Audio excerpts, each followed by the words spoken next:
بلکہ صرف middle asset نہیں، پورا شمالی افریقہ سلطنت عثمانیہ کا حصہ تھا، خلافت عثمانیہ۔ لیبیا، الجزائر، مصر، پورا حجاز، یمن، پورا عراق، شام، اور یہ شام ہی کے حصے ہیں در حقیقت، اردن اور لبنان، یہ سب، یہ شام عرب، عراق عرب، یہ پورا علاقہ خلافت عثمانیہ یہ اس کا حصہ تھا۔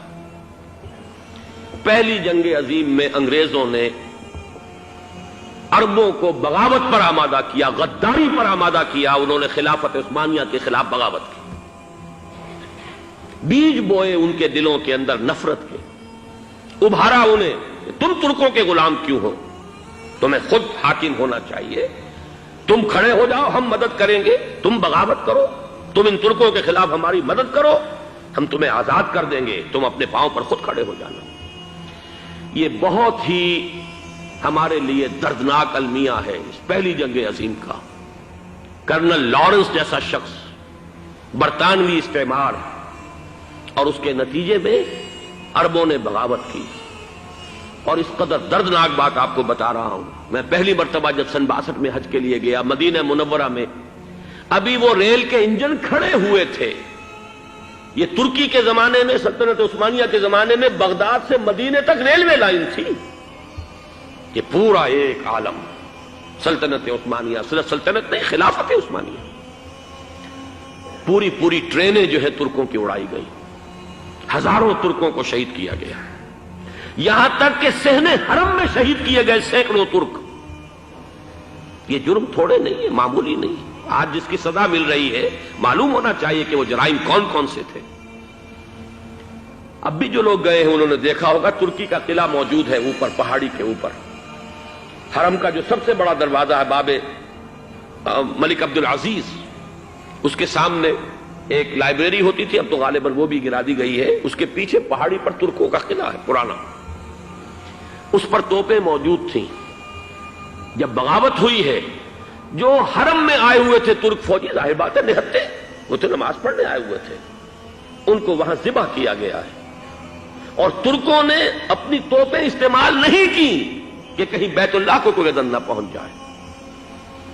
بہرحال یہ غداری ہوئی ہے پہلی جنگ عظیم کے دوران، اور نہ صرف ترکوں پہ عربوں نے کی ہے۔ جیسا کہ میں نے کہا تھا، دو ہیں سب سے بڑے مجرم روئے ارضی کے اوپر امت مسلمہ کے طبقات۔ ہمارا پنجابی سپاہی بھی جا کر انگریزوں کی مدد کر کے ایلن بی کو قبضہ جو لے کر دیا بغداد کا، اس میں ہمارے مسلمان پنجابی سپاہی بھی شامل تھے۔ یہ خون چکاں باب ہے ہماری تاریخ کا اس صدی کا۔ لیکن اس کے بعد سلطنت عثمانیہ کے ٹکڑے ہو گئے، چیتھڑے ہو گئے۔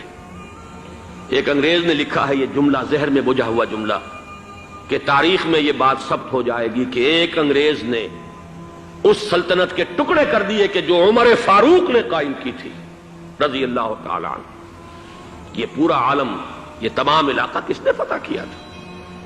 یہ بات ہاتھ بدل گئے تھے، پھر ترک آ گئے، خلافت عثمانیوں کے پاس چلی گئی، لیکن یہ سلطنت تو حضرت عمر رضی اللہ تعالیٰ عنہ کے زمانے سے چلی آ رہی تھی۔ اس کو ایک انگریز کرنل نے، اور اس نے بغاوت پہ آمادہ کر کے عربوں کو اور ترکوں کے پیٹھ میں چھرا ڈھپوا کر ان کے ذریعے سے اور ٹکڑے کر دیے۔ لیکن جب جنگ ختم ہوئی، اب انہوں نے کہا کہ اب ہمیں آزادی دیجیے، تو اب انہیں معلوم ہوا کہ غداروں کو دنیا میں کیا ملتا ہے، ٹکڑے کر دیے گئے۔ یہ حصہ عراق یہ انگریز کے پاس رہے گا، شام کا یہ علاقہ یہ فرانسیسیوں کے پاس رہے گا، مصر پر انگریزوں کا تسلط رہے گا، لیبیا اطالویوں کے پاس رہے گا۔ لے دے کر یہ جو علاقہ تھا حجاز، کیونکہ وہاں کچھ تھا ہی نہیں، بوادٍ غیر ذی زرع، یہ عربوں کے پاس چھوڑ دیا گیا۔ اس وقت جو بادشاہ ہیں شاہ حسین اردن کے، ان کے دادا سب سے بڑے غدار وہی تھے، لہذا ان کو اس علاقے کی بادشاہت دے دی گئی۔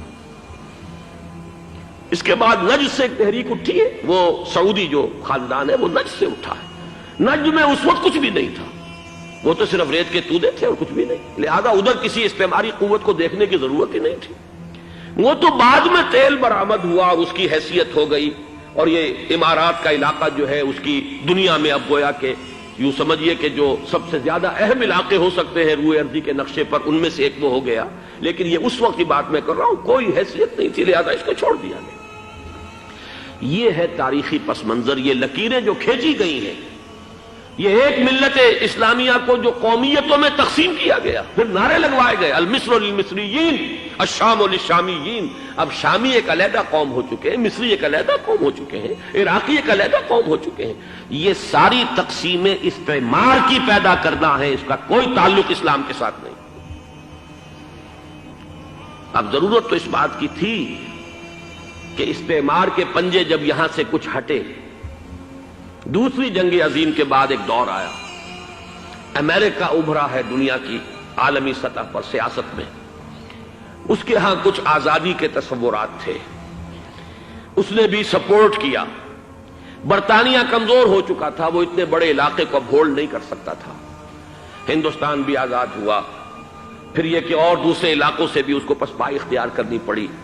استعمار کے پنجے جس طرح بھی ہوئے، ان کے سینوں سے، عربوں کے سینوں سے جو ہے گویا کہ وہ ہٹے، لیکن امریکہ نے ایک اپنی بہت بڑی حکمت عملی جو اختیار کی، عالم عرب کے سینے میں اسرائیل کا خنجر پیوست کر دیا تاکہ یہ کبھی آزاد نہ ہو جائیں، ہمارے انگوٹھے تلے رہے۔